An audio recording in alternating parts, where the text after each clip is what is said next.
بسم اللہ الرحمن الرحیم۔ عن عائشۃ عن رسول اللہ صلی اللہ علیہ وسلم قال ان اللہ حین یرید ان یخلق الخلق یبعث ملکا فیدخل الرحم فیقول اے ربی ماذا فیقول غلام او جاریہ او ما شاء اللہ ان یخلق فی الرحم فیقول اے ربی شقی اور سعید فیقول شقی اور سعید فیقول اے ربی ما رزقہ فیقول قضا و قضا فیقول اے ربی ما اجلہ فیقول قضا و قضا قال فیقول یا ربی ما خلقہ قال فما شیء الا یخلق ماہ فی الرحم۔ یہ بڑی اہم روایت ہے۔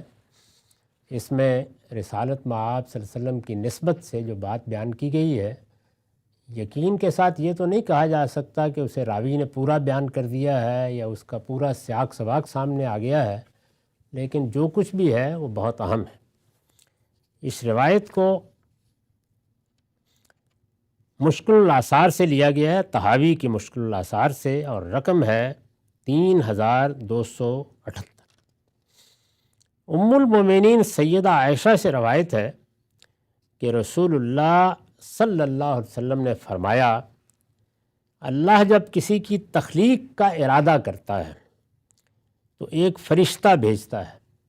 آگے کی بات سے واضح ہے کہ یہ وہ تخلیق ہے کہ جو پے در پے ہوتی جا رہی ہے، یعنی ایک تخلیق تو وہ ہے کہ جو انواع کی تخلیق ہوئی ہے، اس کو قرآن نے الگ بیان کیا ہے کہ انسان کی تخلیق کن مراحل سے گزر کر ہوئی، یا اسی طرح باقی مخلوقات ہیں۔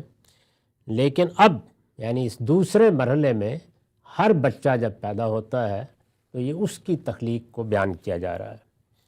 اللہ جب کسی کی تخلیق کا ارادہ کرتا ہے تو ایک فرشتہ بھیجتا ہے۔ آگے بھی یہ بات واضح ہو جائے گی کہ اس دنیا میں اللہ تعالیٰ کا جو نظم قائم ہے، اس کا ایک حصہ وہ ہے جو ان قوانین پر مبنی ہیں جن کو ہم عالم طبعی کے قوانین سمجھتے اور کہتے ہیں۔ وہ قوانین ہیں جن کو سائنس نے دریافت کیا ہے، آگے بھی کرے گی، اور یہ معلوم ہوتا ہے کہ وہ حیرت انگیز قوانین ہیں۔ ان کے تحت بہت سے معاملات خودکار طریقے سے ہوتے چلے جاتے ہیں، وہ اللہ کے قوانین ہیں۔ لیکن یہ قوانین کیا ایک مرتبہ ایک راستے پر ڈال کر چھوڑ دیے گئے ہیں؟ قرآن سے بھی یہ معلوم ہوتا ہے، اور یہ حدیث بھی یہ بتاتی ہے کہ ان پر فرشتے نگران ہیں۔ یعنی وہ قوانین اگرچہ قوانین ہی کے طریقے پہ کام کر رہے ہیں، لیکن ایسا نہیں ہے کہ ان کو نگرانی کے بغیر چھوڑ دیا گیا ہے، ان پر فرشتے نگران ہیں۔ اسی طرح جیسے ہمارے اعمال پر نگران ہیں، اور اللہ تعالیٰ کی طرف سے ملنے والی ہدایات کی روشنی میں بہت سے تصرفات وہ بھی کرتے ہیں۔ اس کی ایک بہت اچھی تصویر ہمارے سامنے واقعہ خضر میں آتی ہے جو قرآن میں بیان ہوا ہے۔ تو فرمایا کہ جب تخلیق کا ارادہ کرتا ہے تو فرشتہ بھیجتا ہے۔ اس جملے نے یہ بات بھی بتا دی کہ اگرچہ ایک قانون ہے جو چل رہا ہے، لیکن اس قانون کو ہر لحظے اس کی ضرورت ہے کہ ارادہ الہی کی تائید اسے حاصل ہو۔ وہ کیسے ہوتا ہے ارادہ؟ ظاہر ہے کہ ہم اللہ تعالیٰ کو، اللہ تعالیٰ کے معاملات کو گرفت میں نہیں لے سکتے، لیکن وہ ارادہ ہے کہ جو ان قوانین کو رواں رکھتا ہے وہ اپنا کام کرتے رہتے ہیں، اور ان کی نگرانی کے لیے فرشتہ۔ فرمایا وہ فرشتہ رحم میں داخل ہوتا، یعنی جہاں بچے کی پیدائش شروع ہوتی ہے اس میں داخل ہوتا اور کہتا ہے کہ پروردگار یہ کیا ہے؟ یعنی اب وہ اللہ کے علم کے بارے میں سوالات کرتا ہے کہ آپ اب یہ بتائیے کہ مجھے ذمہ داری دی گئی ہے تو کس کی ذمہ داری دی گئی ہے، کیا پیدا کرنے کا ارادہ فرمایا ہے؟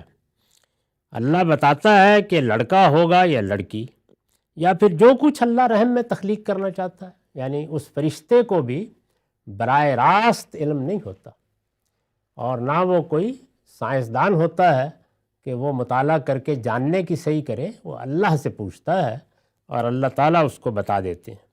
اس سے یہ آپ سے واضح ہے کہ اللہ تعالیٰ کے علم کی ابتدا یہاں سے نہیں ہو رہی، وہ تو موجود ہے، فرشتے کے علم میں یہ چیز کب آتی ہے اس کو بیان کیا جا رہا ہے۔ لڑکا ہوگا یا لڑکی، یا پھر جو کچھ اللہ رحم میں تخلیق کرنا چاہتا ہے۔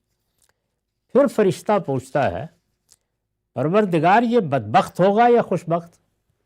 یعنی یہ نیکی کی راہ اختیار کرے گا، سعادت کی راہ اختیار کرے گا، اس لیے کہ تو نے ارادہ دیا ہے، اختیار دیا ہے، تو ارادے اور اختیار کا ظہور ہونا ہے، اور دونوں ہی صورتوں میں ہو سکتا ہے، تو کیا ہوگا؟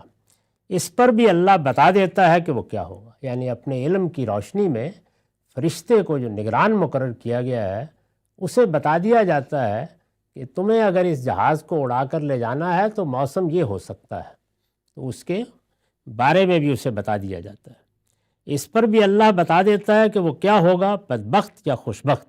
ظاہر ہے کہ اسی کے لحاظ سے پھر فرشتہ بھی اس کے اعمال لکھنے اور جو اللہ کے دوسرے قوانین ہیں ہدایت کے، گمراہی کے، ان کے بارے میں اپنی ذمہ داریوں کا فیصلہ کرتا ہے۔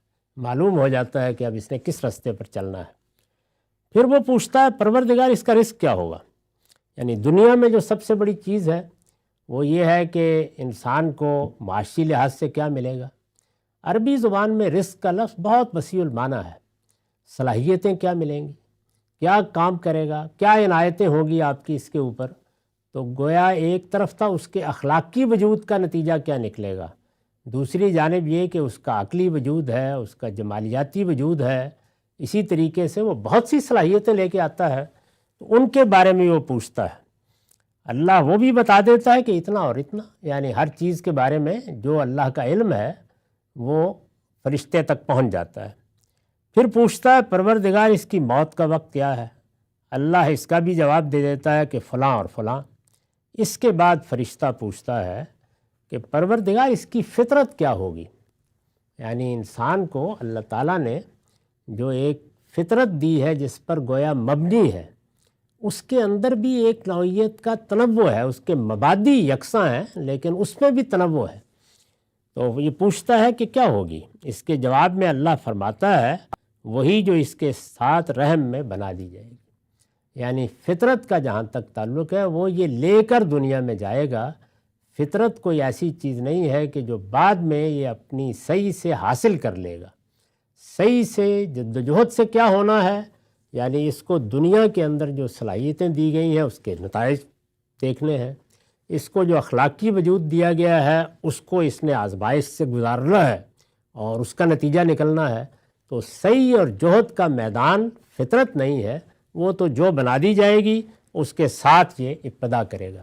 تو نیچے سے اوپر کی طرف دیکھیے تو یہ بتا دیا گیا کہ ایک انسان کی فطرت ہے، پھر اس کے لیے کیا مواقع اور کیا صلاحیتیں ہیں اور کتنی مہلت اس کو ملنی ہے، یہ سب چیزیں اللہ تعالیٰ فرشتوں کو بتا دیتے ہیں پہلے مرحلے میں، اور اس ساری زندگی کا نتیجہ خوشبختی اور بدبختی میں سے کس میں نکلنا ہے وہ بھی بتا دیتے ہیں۔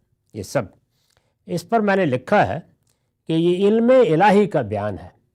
اس کو لوگ غلطی سے تقدیر کے لفظ سے تعبیر کرتے اور پھر بڑی فلسفیانہ بحثیں چھیڑ دیتے ہیں۔ یہ علم الہی کا بیان ہے۔ اس میں جو چیزیں مذکور ہیں وہ سب اسی قانون کے مطابق ظاہر ہوتی ہیں جو دنیا میں انسان کے ابتلا کے لیے مقرر کیا گیا ہے۔ یعنی اللہ کا جو قانون ہے وہ قانون کیا ہے کہ عقل دی گئی ہے، ارادہ دیا گیا ہے۔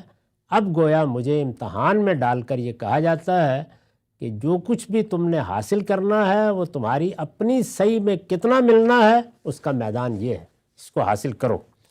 چنانچہ خوشبختی اور بدبختی، رزق، موت اور فطرت میں سے جو چیز بھی اس قانون کی روح سے انسان کے اختیار میں دی گئی ہے اس کا ظہور اسی وقت ہوتا ہے جب انسان اپنا یہ اختیار استعمال کرتا ہے۔ یعنی یہ ایسے نہیں ہے کہ اللہ تعالیٰ نے یہ چیزیں بتا دیں تو اب انسان اپنے ارادہ و اختیار کو استعمال کرے نہ کریں یہ ظاہر ہو جائیں گی، نہیں، ان کے ظہور کے لیے یہ طے کر دیا گیا ہے کہ جہاں جہاں ارادے اور اختیار کو سامنے آنا ہے وہ آئے گا، اس کے بعد یہ ظہور پذیر ہوں گی۔ یعنی اگر تم اٹھو گے، اٹھ کر تیاری کرو گے، جا کے کوئی مزدوری کرو گے یا کھیت میں ہل چلاؤ گے تو نتیجہ تو اللہ کو معلوم ہے کیا نکلے گا، لیکن وہ نکلے گا اسی وقت جب تم اپنے ارادے اور اختیار کو استعمال کرو گے۔ یہی اختیار اس کا اصلی امتیاز ہے، یعنی انسان کا، یہ اس کے پروردگار نے اسے دیا ہے۔ یعنی وہ پروردگار جس نے اپنا یہ علم بتایا ہے اسی نے بتایا ہے کہ میں نے یہ اختیار دیا ہے تمہیں، اور دنیا اور آخرت دونوں میں وہ اسی اختیار کی بنیاد پر مسئول ٹھہرایا جاتا ہے، جواب دہی اس کی بنیاد پر ہے۔ تو یہ چند حقائق تھے جو اس روایت کی روشنی میں واضح کرنا پیش نظر تھے۔ وآخر دعوانا الحمدللہ۔